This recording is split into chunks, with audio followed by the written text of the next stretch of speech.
우리에게는 하나님의 능력이라 이렇게 되어 있습니다. 여기 성경을 번역하면서요, 번역하시는 분들이 힌트를 하나 넣어놨어요. 구원을 얻은 우리에게는이라고 안 하고 구원을 얻는 우리에게라고 해놨습니다. 뉘앙스가 조금 달라요. 이건 뭘 표현하려고 그러시는 거냐면요, 구원을 얻은 우리 그러면 뭔가 구원을 얻은 게 완결된 것처럼 보입니다. 하지만 구원을 얻는 우리 그러면 이 구원을 얻는 일이요 진행되고 있다는 뉘앙스가 차이가 나요. 그 뉘앙스가 사실 맞습니다. 여기 있는 말 구원을 이미 얻은이 아니라요, 여기 있는 말씀은 구원을 얻고 있는 우리예요. 당연히 앞에 있는 멸망하는 자들도요, 그냥 멸망이 다 끝난 게 아니고요, 멸망해 가고 있는 그들입니다. 멸망해 가고 있는 사람들, 구원을 얻어가고 있는 사람들, 그렇게 둘로 나누는 거죠. 뒤에 있는 믿는 자들 21절에 보면요, 전도에 미련한 것으로 믿는 자들을 구원하시기를 기뻐하셨도다 할 때 믿는 자들도 마찬가지예요. 계속해서 믿어가고 있는 자들, 점점 더 신실해져 가고 있는 사람들, 이런 의미입니다. 그렇다면 오늘 이 말씀은요, 구원을 얻어가고 있는 우리에게 주시는 말씀이에요. 잘 들어봐라는 거죠. 멸망하고 있는 사람들처럼 너희들이 살고 있는지, 구원을 얻어가고 있는 사람들처럼 살고 있는지, 도대체 너희들은 십자가에 못 박힌 그리스도에 대해서 도대체 어떻게 생각하는지 다시 한번 복음의 기본으로 우리를 돌아가게 합니다.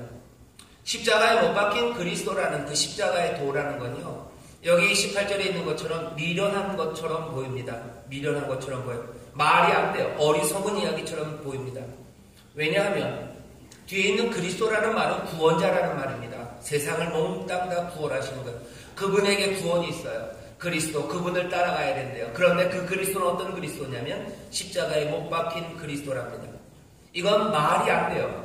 십자가에 못 박혔다는 건 재미로 못 박힌 거 아닙니다. 영웅적인 행동 아닙니다. 십자가에 못 박혔다는 게 표현하는 건 뭐냐면 어리석음이에요. 이 사람은 참 어설픈 사람이라는 겁니다. 어설프고 어리석은 사람이에요. 지혜로웠다면 십자가에 못 박히는 그 자리로 가지 않았을 겁니다. 지혜로웠다면 이렇게 되지 않았을 거예요. 정말 지혜로웠다면 십자가로 가는 길, 그 길이 앞에 있었어도 그것들을 해치고 나와서 승리했었을 겁니다. 하지만 어리석고 어리숙하기 때문에 십자가, 그 못 박히는 그 자리까지 간 거죠. 그리스도는 지금 여기 십자가에 못 박혔답니다. 십자가에 못 박히니까 그리스도예요. 이렇게 어리숙한 이가 세상을 구원한답니다. 십자가에 못 박혔다는 건 어리숙하다는 것만 뜻하지 않아요. 힘없고 약하다는 것을 뜻합니다. 능력이 없으니까 십자가에 달린 거예요. 힘없고 백 없으니까 십자가에 달린 거예요. 가장 처참하고 비참한 자리에 가는 것, 가장 낮은 사람이 가는 겁니다. 아무 연줄도 없는 사람이에요. 하다못해 집이라도 팔아서, 아니 뭐라도 팔아서 뭐라도 어떻게 좀 뇌물이라도 바쳤으면 여기 십자가형이라도 면할 수 있어요. 죽어도 이렇게 안 죽을 수 있습니다. 다른 방식으로 얼마든지 죽을 수 있어요. 채찍 치는 사람, 그 사람에게라도 돈을 줘서 그냥 조금만 더 세게 때려서 십자가로 가지 않게 해주세요. 아마 사람들은 그런 일들도 했었을 겁니다. 하지만 그만큼의 커넥션도 없어요. 힘없고 약하고 어리숙한 사람, 이 사람이 그리스도라고 말하는 겁니다. 십자가에 못 박힌 그리스도, 이건 말이 안 돼요. 바보 같은 사람이 그리스도라는 거예요. 힘없는 사람이 그리스도라는 거예요. 이 사람이 세상을 구한다고요?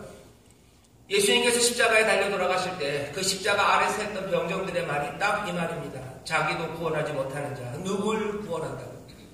너도 구원 못해서 십자가에 달렸는데, 그렇게 바보 같고 그렇게 어리숙하고 힘없어서 네가 달렸는데 네가 누구를 구원한 자야? 사람들이 묻는 거예요. 오늘 본문의 말씀이 그 얘기입니다. 멸망하는 자에게 미련한 거예요. 말이 안 되는 거예요. 십자가에 못 박힌 그리스도라는 말, 그 말은 모순입니다. 이건 어리석어요. 어리석을 뿐만 아니라 이건 바보 같은 일입니다. 게다가 이 그리스도를 따르라고요? 이게 말이 됩니까? 이건 꺼리끼는 일이 됩니다. 여기 뒤에 나오죠. 십자가에 못 박힌 그리스도, 이것들을 전한답니다. 우리는 십자가에 못 박힌 그리스도를 전하니 23절입니다. 유대인에게는 거리끼는 것이요 이방인에게는 미련한 거예요. 미련할 뿐만 아니라 거리낍니다. 넘어지게 하는 거예요. 거리끼게 한다는 말은요, 여기 헬라어로 스칸달론이라는 말입니다. 요즘 우리가 아는 스캔들이라는 말이 여기서 나왔어요. 스캔들 추문이죠. 추문입니다. 부역질 나는 말이에요. 혐오스러운 말이에요. 불쾌하게 하는 것이에요. 넘어지게 하는 장애물입니다. 덫이에요. 이 예수를 이 그리스도를 따르라고, 이거는 불쾌한 겁니다. 그 길을 따라간다고 너무 불쾌해요. 도대체 말도 안 되는 소리 하지 말라는 거예요. 십자가라는 건 복음의 중심에 분명히 있습니다. 십자가의 도라고 얘기해요. 십자가에 못 박힌 그리스도 우리는 압니다. 그런데 다시 한번 생각해보라는 거죠. 이게 생각해보면 굉장히 미련한 거다. 이거 굉장히 스캔들스러운 거예요. 이거 불쾌한 일입니다. 아무것도 아니고 힘없고 능력도 없고 어리석고 지혜롭지도 못한 일을 우리가 따라야 합니까? 사람들은 그래서 십자가의 도 그것들을 무시하는 거예요. 십자가라는 건 사형의 도구입니다. 사형하는 데서도 가장 잔인하게 죽이는 사형의 틀이 십자가예요.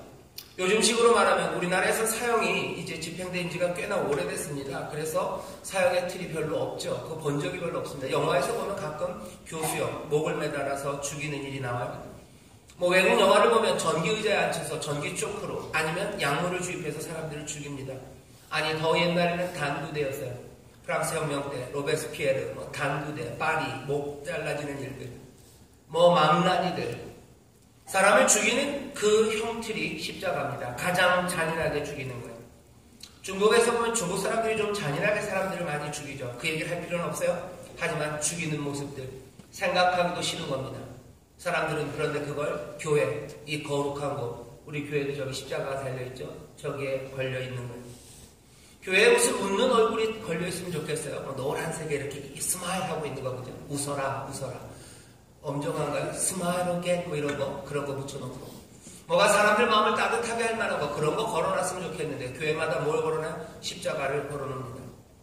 세상의 가치를 붙잡는 사람들에게 십자가는 어리석은 것이고 그리고 십자가의 도는 사람들을 토하게 만들 만큼 혐오스러운 겁니다. 이게 우리에게는 구원을 얻는 우리에게는 하나님의 능력이랍니다. 오늘 다시 한번 봐야 돼요. 도대체 뭐가 우리가 붙잡고 있는 십자가가 도대체 우리 구원을 얻어가는 우리에게는 이게 이 십자가에 못 박힌 그리스도가 정말로 미련한 것인지 아니면 정말로 하나님의 능력인지 다시 한번 보아야만 합니다. 여기 십자가를 보면요. 십자가에 못 박힌 그리스도 이 말이 정말로 예수님이 미련해 보이는 건 맞아요. 하지만 예수 그리스도가 미련한 건 세상의 기준으로 지혜롭지 못했을 뿐입니다. 예수님 바보 같습니까? 예, 바보 같습니다. 바보 같은 예수님이요. 학위를 갖지도 못하셨어요. 그죠? 무슨 대단한 직함이 예수님께 있었던 것도 아닙니다. 공부를 못하고 무슨 학위가 없어서 지혜롭지 못할 뿐만 아니라요. 예수님이 하셨던 일을 보면 정말로 지혜롭지 못해요. 바보 같습니다. 어떤 일을 하십니까? 문둥병자를 만지셔요. 문둥병자 만지는 거 이거 지혜롭지 못합니다. 이거 어리석습니다. 바보 같습니다. 문둥병자를 만지면 자기가 병이 옮는다고 그때 생각했죠. 병이 옮는 위험한 일일 뿐만 아니라요. 종교적으로도 부정해지는 거예요. 하나님 앞에도 가지 못합니다. 사람들에게서 멀리 떨어지기 시작해요. 문둥병자를 만지는 바보같이 어리석은 일을 합니다. 예수님이 식사했던 사람들은 늘 문제적인 사람들이었어요. 문제적이라 해서 문재인 대통령 아니고요. 문제적인 사람들이에요. 세리들입니다. 창녀들이에요. 창기들이에요. 사람들이 도둑이라고 얘기하는 사람들, 사람들이 함께 놀 수 없는 사람들, 그 사람들과 식사합니다. 이거 바보 같은 짓이에요. 지혜로운 사람은 그 사람들과 식사하면 안 됩니다. 밥을 먹더라도 안 보이는 데서 먹어야 돼요. 하지만 모두가 다 보는 그 앞에서 세리와 창기들 그리고 세상의 죄인이라고 하는 그 사람들과 함께 식사를 하셔요. 위험해요. 아무 영향가 없습니다. 누구랑 밥 먹는 사진이 찍혀야지 되는 거예요? 대통령이랑 밥 먹는 사진 찍혀야 돼요. 아니 그거 아니면 어디 회장님, 아니 시장님, 그것도 아니면 어디 구청장님, 국회의원, 아니면 대단하게 유명한 연예인들, 그 사람들이랑 밥 먹는 사진 찍어야 돼요. 그래야 뭐라도 영향가가 있는 겁니다. 하지만 예수님은 어리석어요. 바보처럼. 대제사장과 밥 먹으려고 애쓰지 않으셔요. 그 동네 회당장과 어떻게 해보려고 하는 거 없습니다. 예수님은 누구예요? 아주 문제적인 사람들, 그 사람들과 식사하셔요. 예수님은 누구를 환영하십니까? 아이들 환영합니다. 아이들 환영하는 거 어리석어요. 아이들 환영하면 어떻게 됩니까? 귀찮아지죠. 아이들을 환영하고 아이들과 함께 시간을 보냅니다. 아무 영향가 없어요. 시간을 보내려면 뭔가 똑똑한 사람들 그리고 뭔가 영향력 있는 사람들 그 사람들과 시간을 보내고 그 사람들을 환영해야죠. 하지만 예수님은 아이들을 환영하고 그들과 시간을 보내셔요. 그 당시 사회가 가지고 있던 규칙들 그것들 하나씩 어겨가기 시작합니다. 위험한 일이에요. 어리석은 일입니다. 그러지 말라고 하는 것 그것들 하나하나 꾸역꾸역 하셔요. 바보 같죠. 지혜롭지 못합니다. 당대 그 시대의 권세들, 권위들, 그것들을 비판하기 시작합니다. 로마 비판해. 대제사장들 비판합니다. 힘을 가지고 부유한 자들, 그 사람들을 비판해. 성전에 장사하는 사람들을 엎어놓습니다. 그리고 성전의 권위, 그것들을 무너뜨리고 그것들을 비판하죠. 하나님이 싫어하신다고 말합니다. 이거 뭐하는 거야? 어리석은 일입니다. 이거 위험합니다. 바보 같습니다. 지혜롭지 못합니다. 십자가의 도가 미련한 거죠. 예수님 미련하게 사셨어요. 예수 그리스도 세상 기준으로 보면 지혜롭지 못합니다. 바보 같습니다. 예수 그리스도 세상 기준으로 보면 힘 없습니다. 연약한 거 맞습니다. 연약한 거 맞아요. 예수님이 무슨 대단한 무기를 가지고 계신 거 아닙니다. 예수님이 대단한 힘, 완력을 가지신 것도 아니에요. 뭔가 세상에 사회적인 연줄이 있었던 것도 아니에요. 내가 뭐 다윗의 자손 어디 무슨 연줄 그런 거 자랑할 일도 없으셨고, 아니 자랑할 만한 무슨 연줄도 없으셨어요. 영향력 그런 거 없습니다. 그런 거 없습니다. 예수님 대단한 누군가 뭐 이런 거 아니었습니다. 대단한 모도 아니었고, 대단하지 못했기 때문에 무슨 리무진 타고 다니시는 분도 아니고, 매일 밤마다 이곳저곳에서 잔치한다고 불름받는, 초청받는 사람도 아니었어요. 힘 있는 사람들이 부르지 않습니다. 힘 있는 사람이 모시고 가지도 않아요. 아무 힘도 능력도 없습니다. 우리가 아는 한 예수님은 재산도 없으셔요. 머리 둘 곳조차 없대요. 여우도 굴이 있고 뭐 다 짐승들도 자기 거처가 있지만 나는 그런 거 없다고 말씀하십니다. 가진 것도 없으시고 힘도 없으셔요. 세상의 기준으로 보면 약합니다. 지혜롭지도 못하고 약하신 분이 예수 그리스도예요. 하지만 예수 그리스도, 십자가의 도, 십자가에 못 박힌 그리스도, 도대체 그 그리스도가 행하신 일이 뭔지 우리는 압니다. 세상 사람들은 몰라요. 하지만 믿어가고 있는 우리들, 그리고 구원받아가고 있는 우리들, 부르심을 받은 우리들은 그게 뭔지 알죠. 이 예수 그리스도, 세상의 기준으로 지혜롭지도 못하고 세상의 기준으로 강하지도 못하신 이분을 통해서 하나님의 뜻, 그리고 하나님의 목적은 이루어지는 거죠. 세상의 지혜로 이루어지지 않았습니다. 세상의 권력으로 이루어지지 않았습니다. 이 어리석음으로, 이 연약함으로 하나님의 구원과 하나님의 뜻은 이루어져요. 예수 그리스도께서 십자가를 지시는 그 일이 뭐예요? 지혜롭지 못한 일 맞습니다. 힘 없어서 한 것 맞습니다. 하지만 적어도 우리는 압니다. 우리는 그것이 하나님의 선하시고 그리고 거룩하시고 위대한 뜻을 이루시는 하나님의 구원의 역사임을 우리는 아는 사람들입니다. 누가